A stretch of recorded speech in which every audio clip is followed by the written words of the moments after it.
और चलिए सीधे रुख करते हैं बड़ी खबर की तरफ। प्रतिबंधित टीएसपीसी नक्सलियों के खिलाफ चतरा पुलिस को बड़ी कामयाबी मिली है। बड़ी खबर इस वक्त की, टीएसपीसी नक्सलियों के खिलाफ चतरा पुलिस को बड़ी सफलता। गुप्त सूचना के आधार पर लावालौंग थाना पुलिस और सीआरपीएफ की 190 बटालियन की ज्वाइंट टीम ने अमेरिकन मेड विदेशी राइफल के साथ हथियार, भारी मात्रा में कारतूस जब्त किए हैं। इस दौरान नक्सली कुरियर को भी गिरफ्तार किया गया है। एसपी ने बताया है कि नक्सली किसी बड़ी घटना को अंजाम देने की फिराक में थे और इसीलिए संगठन के सक्रिय सदस्य अरविंद गंझू के घर पर हथियार और कारतूस जमा कर रखा गया था। नक्सली के घर जब्त हथियार में American made 30 MI US rifle, .315 bore का बोल्ट राइफल और 2680 राउंड कारतूस शामिल हैं। गिरफ्तार नक्सली कुरियर टीएसपीसी नक्सलियों के लिए कोयलांचल में अवैध पैसे की उगाही के साथ हथियारों की ट्रांसपोर्टिंग का भी काम करता था। काफी मात्रा में हथियार और अग्नेस्त्र बरामद हुए। इसमें करीब 2680 राउंड लाइव कार्ट्रिजेस बरामद हुए हैं, जिंदा गोली बरामद हुई है, अलग अलग कैलिबर्स के हैं। साथ में एक यूएस मेड स्प्रिंगफील्ड राइफल है जो M1 सीरीज का है, जो टीपीसी के उग्रवादी पहले भी यूज करते थे, इसका इस्तेमाल करते थे। एक ऐसा ही राइफल हमें पहले भी मिला था कुछ दिनों पहले, और एक 315 बोर का बोल्ट राइफल मिला है। तो 2 राइफल्स हैं और 2680 लाइव कार्ट्रिजेस हैं। और बड़ी खबर है गढ़वा से, जहां सरकारी योजना के 10 करोड़ रुपए की राशि का कोई सुराग नहीं मिल रहा। गढ़वा में पानी की कमी को दूर करने के लिए खरौंधी प्रखंड को डोमनी नदी पर बराज बनाया जा रहा था। तत्कालीन केंद्रीय मंत्री जयराम रमेश ने 44 करोड़ की परियोजना की आधारशिला रखी थी, लेकिन 8 साल बाद इसका काम खत्म नहीं हो पाया। रैयतों को मिलने वाले मुआवजे के रूप में भू-अर्जन विभाग को 10 करोड़ रुपए का आवंटन मिला था, लेकिन विभागीय अधिकारियों और कर्मचारियों की मिलीभगत से अब यह रकम ट्रेसलेस हो गई। मामले के खुलासे के बाद उपायुक्त ने इसे साइबर फ्रॉड का मामला बताते हुए जांच टीम गठित कर जांच के आदेश दिए हैं। वहीं बीजेपी सांसद और विधायक ने इसे लेकर राज्य सरकार पर निशाना साधा। 1 रुपया नहीं मिलल हमार जात बने 2 एकड़ 8 कट्ठा जमीन डोमनी बराज में, ऐसे तो 3.5 एकड़ बा, तो पहाड़ तरले। और अब आपको मिलवाते हैं कैसे ऑटो डीलर से जो फर्जी तरीके से ग्राहकों के नाम पर बैंकों से ऑटो लोन तो मंजूर करवा लेता है, लेकिन उसे गाड़ी नहीं देता। जब गाड़ी की EM शुरू होती है EMI, तब उसके फर्जीवाड़े का पता चलता है। इस ऑटो डीलर ने 1-2 नहीं बल्कि 8 से ज्यादा लोगों के साथ ठगी की। मामला है राजधानी रांची के पिठोरिया का, जहां विनीता ऑटोमोबाइल्स के डीलर ने कई लोगों के साथ फर्जीवाड़ा किया। लोगों को चूना लगाने वाला auto dealer Ravi Ranjan crime कर बिहार के बक्सर भागने की फिराक में था, जहां उसने अपना नया शोरूम खोल रखा था, लेकिन समय रहते उसे पंजाब एंड सिंध बैंक ने पकड़ा और पुलिस के हवाले कर दिया। हम लोग अलर्ट होकर फिर तब से दुकान बंद, स्विच ऑफ फोन करके दे हो गया। तो हम समझ गए मामला कुछ ज़्यादा ही सीरियस है। तो हमने देखा कहाँ पैसा भेजा, क्या भेजा है, सब्जी वहाँ भी जाकर पता किया। तो पता चला वहाँ पे 2-3 गो लोन कराया। वहाँ पे इसका पर्सनल लोन भी चलता है, कोई दूसरा बैंक में इसका गाड़ी का लोन चलता है, कोई और दूसरा बैंक में 2 जगह आई थिंक इसका CC लोन चलता है।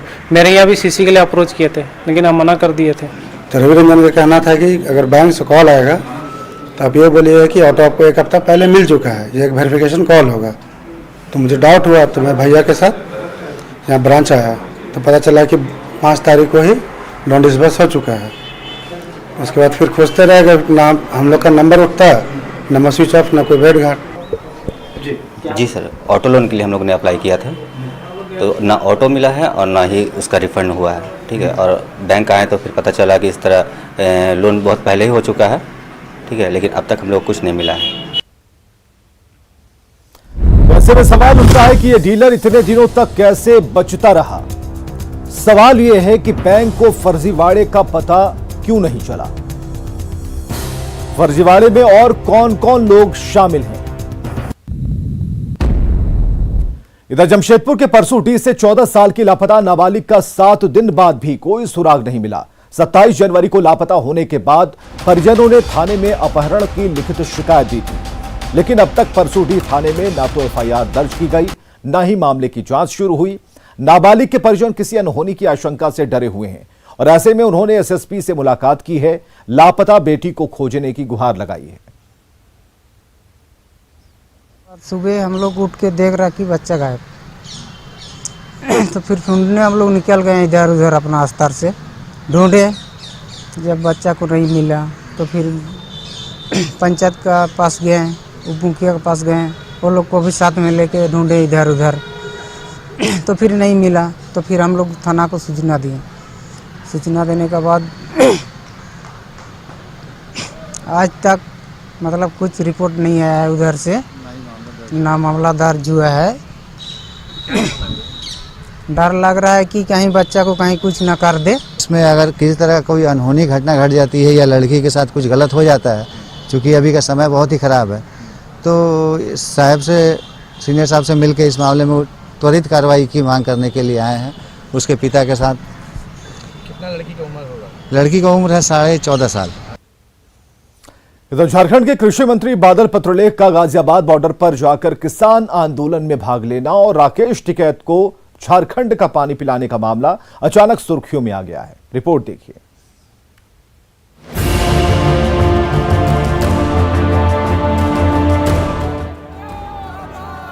गाजियाबाद बॉर्डर पर किसान नेता राकेश टिकैत से झारखंड के कृषि मंत्री बादल पत्रलेख ने मुलाकात की। इस मुलाकात में उन्होंने टिकैत को झारखंड का पानी पिलाया। दरअसल पत्रलेख खास तौर पर टिकैत के लिए ये पानी झारखंड से लेकर गए थे।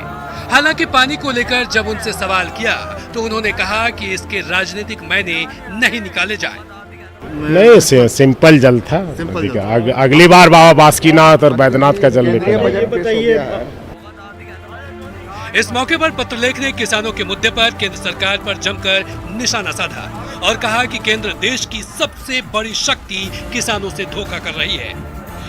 बिल्कुल, वहाँ पर हम लोग उनको लेके गए थे। सभी जगह के लोग आप जाके वहाँ देखेंगे, कर्नाटक के, आंध्र के, उड़ीसा के लोग वहाँ पर हजारों की संख्या में पहुँच रहे हैं, सम्मान दे रहे हैं और एक आंदोलन बन गया। ये जब से उनके आंसू छलके हैं, पूरे देश में एक भावुकता का माहौल है। किसान आंदोलन में मंत्री बादल पत्रलेख ने पॉलिटिकल पानी के जरिए कांग्रेस की राजनीति चमकाने की कोशिश की है, क्योंकि पानी की असली कहानी सिर्फ वही जानते हैं। न्यूज़ 18 के लिए रांची से संजय कुमार सिन्हा की रिपोर्ट। और रांची से बीजेपी सांसद संजय सेठ ने किसान नेता को पानी पिलाने पर बादल पत्रलेख पर कटाक्ष किया। उन्होंने कहा कि कृषि मंत्री जनता को भी पानी पिला रहे हैं। इधर बीजेपी प्रवक्ता प्रतुल शाहदेव ने कहा कि कृषि मंत्री कोई पानी लेकर नहीं गए थे। झारखंड के किसानों को भी तो पानी पिला रहे हैं, वो पानी पिला दे रहे हैं। अब झारखंड में झारखंड का किसानों का क्या हाल है, बेहाल है। रघुवर जाट की सरकार ने 5,000 रुपए एकड़, 5 एकड़ है तो 25,000 रुपए और 6,000 रुपए प्रधानमंत्री जी का कृषि आशीर्वाद, 31,000 रुपए साल में। और उन्हें तुरंत आते ही वो 5,000 रुपए एकड़ बंद कर दिया। किसानों को 5,000 रुपए एकड़ तक मिल रहा था, तो उस पे बादल पत्रलेख जी कुछ दृष्टि करेंगे क्या? क्या बताना चाहेंगे? ये तो घड़ियालू आंसू हैं। ये तो आगे खबर बनाने आगे अपना पानी पिलाया। कौन सा पानी पिलाया? पहले झारखंड के किसानों को खुशहाल करो। देखिए, हमारी जानकारी में तो कृषि मंत्री झारखंड से पानी लेकर ही नहीं गए थे, तो फिर उन्होंने राकेश टिकैत को पता नहीं कहां का पानी, झारखंड का पानी कहकर पिला दिया। और उनकी सरकार तो झारखंड में किसानों को पानी पिला कर रखी है। देखिए, एमएसपी पे खरीद नहीं हुई, बिचौलियों की चांदी रही, यूरिया की कालेबाजारी हुई और पूरे तरीके से कृषि लोन माफी में ये सरकार फ्लॉप रही है। तो उसके बाद इस तरीके का ढोंग करना, ये साफ किसानों को आंखों में धूल झोंक रहे हैं। जो कांग्रेस ने इतने वर्षों से किया है, आज वो फिर दोहरा रहे हैं। इधर साहिबगंज में जिला प्रशासन की ओर से चलाया जा रहा सिलाई कौशल केंद्र बंद पड़ा है। आकांक्षी जिला के तहत महिलाओं के सशक्तिकरण की दिशा में इस केंद्र के जरिए पहल की गई थी, लेकिन अभी ये उपयोगी साबित नहीं हो पा रहा। कोरोना काल में बंद सिलाई कौशल केंद्र खुलने का महिलाओं को अब तक इंतजार है और इसके जरिए 50 से अधिक महिलाओं को रोजगार से जोड़कर उनकी ओर से तैयार कपड़ों को स्कूलों से जोड़ने का प्रस्ताव था। अधिक जानकारी दे रहे हैं निशांत कुमार। महिलाओं को स्वावलंबन के लिए जिला प्रशासन की ओर से सिलाई कौशल केंद्र खोला गया था। और इस सिलाई कौशल केंद्र का मकसद था महिलाओं को आत्मनिर्भर बनाना। हम आपको दिखाना चाहेंगे कि ये सिलाई कौशल केंद्र है जहां एक बार में 50 महिलाएं जो है वो सिलाई करती थीं और उन सिलाई करके अपना रोज़गार चलाती थी और रोज़गार से अपना जीवन यापन करती थीं। और जिला प्रशासन का मकसद था कि महिलाओं को स्वरोजगार की ओर प्रोत्साहित किया जाए, उन्हें स्वावलंबी बनाया जाए। लेकिन लॉकडाउन के दौरान ये कौशल केंद्र जो है वो बंद हो गया और अब तक ये सिलाई कौशल केंद्र खुल नहीं सका है। हम आपको दिखाना चाहेंगे कि स्नेह डोर नाम से ये सिलाई कौशल केंद्र की शुरुआत की गई थी। जिला प्रशासन की ओर से ये पहल की गई थी महिलाओं को स्वावलंबन की दिशा में अग्रसर के लिए, उन्हें बेहतरी के लिए। आपको देखें कि लॉकडाउन के दौरान जो है वो ताला लगा रहा, जो अभी तक जो है वो अभी कौशल केंद्र जो है वो बंद है। इससे जो महिलाएं हैं उन पर भी जो संशय की स्थिति बनी हुई है कि जो महिलाएं इससे जुड़ी हुई थी, जो सिलाई करके जो है अपना जीवन यापन कर रही थी, वैसी महिलाएं भी अब इस सिलाई कौशल केंद्र के खुलने के इंतज़ार में हैं। आकांक्षी जिला के तहत जिला प्रशासन की ओर से इसकी शुरुआत की गई थी और अब ये कोरोना काल के दौरान अब खुलने का इंतज़ार है ताकि इससे जुड़ी महिलाएं जो है वो सिलाई चलाकर जीवन को आगे बढ़ा सकें। निशांत, न्यूज़ 18, साहिबगंज। इधर गढ़वा में पिछले दिनों हुई बेमौसम बारिश से किसानों के चेहरे खिल उठे हैं और अच्छी फसल की आस में किसान फसल की सिंचाई में जुटे हैं। किसान इस बारिश को रबी फसल के लिए वरदान मान रहे हैं। इससे गेहूं की फसल में पटवन में होने वाले खर्चे में बचत भी होगी। वहीं कृषि विभाग भी किसानों तक सरकार की ओर से चलाई जा रही योजनाओं की जानकारी पहुंचाने में जुटा है ताकि किसानों की आमदनी दोगुनी हो जाए। बेनिफिट जो चना है, सरसों है, इन सारी फसलों के लिए अभी जो बारिश हुआ इससे किसानों को बेनिफिट है या इस पानी से, इस बारिश से लाभ है। और इसके साथ साथ जो गेहूं है इसमें इस बारिश से उतना बड़ा फायदा नहीं है, लेकिन हाँ फिर भी तत्काल के लिए राहत है। योजनाएं जो है सरकार द्वारा जो चलाई जा रही हैं वो किसानों तक पहुंचाया जा रहा है, जिससे जो है किसान उसको कर करके आत्मनिर्भर बने और पलायन भी रुके और जो है उनका आमदनी भी दुगनी हो। कोरोना महामारी के चलते लॉकडाउन का असर दिव्यांगों पर ज्यादा पड़ रहा है। झारखंड के दिव्यांग क्रिकेट टीम के कप्तान जितेंद्र पटेल की स्थिति काफी दयनीय है। सरकारी उपेक्षा की वजह से जितेंद्र भूखमरी की कगार पर पहुंच गए हैं। वहीं अभी तक उन्हें किसी भी तरह की सरकारी सहायता नहीं मिली। बहुमुखी प्रतिभा के धनी जितेंद्र पटना में आयोजित राष्ट्र स्तरीय दिव्यांग तैराकी प्रतियोगिता में गोल्ड मेडल हासिल कर चुके हैं। वहीं डांस प्रतियोगिता में भी राष्ट्रीय स्तर पर झारखंड का परचम उन्होंने लहराया है। इधर राज्य निःशक्तता आयुक्त ने जल्द ही जितेंद्र को सरकारी सहायता मिलने का भरोसा दिया है। महीना से ये लॉकडाउन के स्थिति देखते हुए मेरा भी स्थिति बहुत गंभीर हो गए। कहीं से मेरा आने जाने का भी मतलब कुछ इनकम नहीं हो रहा है। जो विकलांग पेंशन जो मिलता है, जो विकलांग पेंशन मिलने से कोई ये 2 महीना का मिलता है तो 4 महीना के रोक देता है। इस तरह करते करते मेरा और स्थिति गंभीर होते जा रहे हैं। और वर्तमान में मेरा ये क्या है कि जो सरकार तरफ से आज तक ले किसी प्रकार से भी लाभ नहीं प्राप्त हुए हैं। राज्य सरकार ने जो राष्ट्रीय अंतर्राष्ट्रीय खिलाड़ी हैं उन्हें सीधी नौकरी में भर्ती करने का एक नियमावली बनाया है और उस नियमावली में दिव्यांग व्यक्तियों, दिव्यांग खिलाड़ियों के लिए भी समावेश किया गया है। एक कतिपय कारणवश कुछ तकनीकी दिक्कतें उसमें हैं जिसे संशोधन की आवश्यकता है।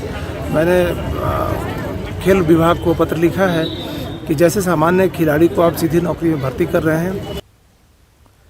इधर खबर है दुमका से, जहां के करीब 2500 पूर्व सैनिक और उनके आश्रित हैं, लेकिन जिले में कैंटीन की सुविधा नहीं होने से उन्हें परेशानियां हो रही हैं। कैंटीन की सुविधा लेने के लिए इन्हें 75 किलोमीटर दूर पाकुड़ के सिंगारुसी एयरफोर्स स्टेशन जाना होता है, लेकिन वहां भी सामान मिलने की कोई गारंटी नहीं होती। ऐसे में पूर्व सैनिकों ने प्रशासन से मिलकर कैंटीन सुविधा बहाल करने की मांग की। इसीलिए हम लोगों को सबसे परेशानी है कि वहाँ का सामान जो है अवेलेबल कैसे हो। इसके लिए हम लोग गवर्नमेंट से, अपना डिफेंस से या जो भूतपूर्व सैनिक कल्याण केंद्र सरकार है या राज्य सरकार का जो कैंटीन ये है, केंद्रीय कार्यालय है या राज्य कार्यालय है, उसमें हम लोगों का ये निवेदन है कि आप लोग पहुँचाएं मीडिया के माध्यम से। ये हमारा अपना, हम लोगों का सभी का ये रिक्वेस्ट है। और खबर है हजारीबाग से, जहां लावारिस पशुओं की जान बचाने की मानवीय तस्वीर सामने आई है। यहां के कुछ युवाओं ने रांची की संस्था की मदद से आवारा कुत्तों की देखभाल का बीड़ा उठाया है।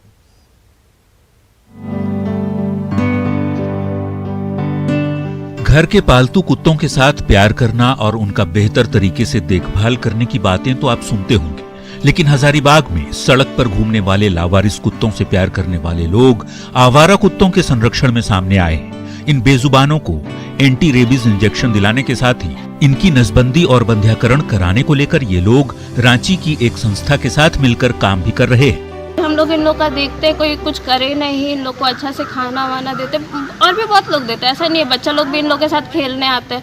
अभी लेके आ रहे थे तो कोई बच्चा लोग दिखा रहा था, ये मेरा ब्लैकी है, वाइटी है। हम लोग का भी सहयोग है citizen for animal protection Hazaribagh, इसमें स्टलाइजेशन कर रहे हैं, क्योंकि आप देखते होंगे कि रोड पे पॉपुलेशन बढ़ रहा है स्ट्रीट डॉग का, तो इसको कंट्रोल करने के लिए ये प्रोग्राम चलाया जा रहा है। रांची में लावारिस कुत्तों को सेवा देने वाली एनजीओ की सदस्य मानती हैं कि हजारीबाग प्रशासन से उन्हें भरपूर सहयोग मिलेगा और आवारा कुत्तों का रांची की तरह यहाँ भी ख्याल रखा जा सकेगा। वो एक फुल फ्लेजेड वर्क है, वहाँ पे टेंडर इनवाइट होता है और जिस तरीके से ऑपरेशन है उस तरीके से करीब 15 से 20 डॉग पर डे किए जाते हैं। यहाँ पर अभी तो ऐसा कोई प्रोसेस चल नहीं रहा था हजारीबाग म्यूनिसिपल कॉर्पोरेशन की तरफ से, लेकिन हम लोगों ने अपना प्रपोजल नगर आयुक्त मैडम को दिया है। जिस तरह से हजारीबाग के लोग स्ट्रीट डॉग से प्यार करते हैं वो प्रेरणा देने वाला तो है ही, बेजुबानों की सेहत के साथ ही उनकी जिंदगी बचाने का भी एक बड़ा जरिया बन रहा है। राकेश कुमार, न्यूज़ 18, हजारीबाग। और जमशेदपुर के एमजीएम अस्पताल में मरीज की मौत पर हंगामा हुआ। परिजनों ने डॉक्टर पर लापरवाही का आरोप लगाया है। आक्रोशित परिजन डॉक्टर के केबिन तक पहुंच गए। डॉक्टर को दौड़ाकर पीटने की कोशिश की गई। अस्पताल में मौजूद सुरक्षा कर्मियों ने डॉक्टर को बचाया और इसके बाद पुलिस को खबर की गई। हालांकि पुलिस फिलहाल मामले की जांच में जुटी है।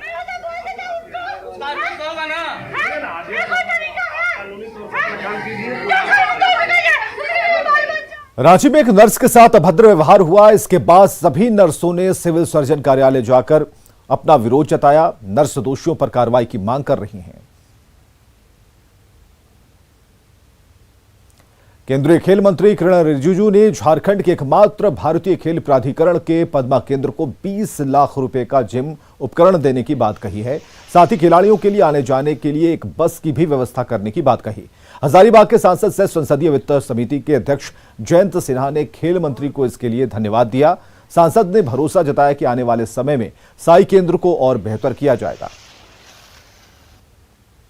किरण रिजिजू जी से मेरी भेंट हुई और उन्होंने बताया कि पद्मा में जो हमारा स्पोर्ट्स अथॉरिटी ऑफ इंडिया का जो केंद्र है उसको वो और भी साधन देना चाहते हैं। आप सबको मालूम है कि पूरे झारखंड में स्पोर्ट्स अथॉरिटी ऑफ इंडिया का सिर्फ एक केंद्र है और वो पद्मा प्रखंड में है। माननीय खेल मंत्री जी वहाँ 20 लाख का और जिम इक्विपमेंट देने वाले हैं, जिसमें कि वहाँ हमारे जो स्टूडेंट्स हैं, स्पोर्ट्समैन हैं, उनका फिटनेस हम लोग और बेहतर बनाएं। बात करेंगे खूंटी नगर पंचायत की, जहां सब कुछ ठीक ठाक नहीं चल रहा। नगर भवन के नवनिर्मित भवन में गृह प्रवेश को लेकर अध्यक्ष और कार्यपालक पदाधिकारी में ठन गई है। कार्यपालक पदाधिकारी ने गृह प्रवेश का निर्देश जारी किया, लेकिन इसमें नगर पंचायत अध्यक्ष नहीं पहुंचे। उन्हें गृह प्रवेश की जानकारी तक नहीं दी गई। नगर पंचायत अध्यक्ष ने कार्यपालक पदाधिकारी पर अनदेखी का आरोप लगाया।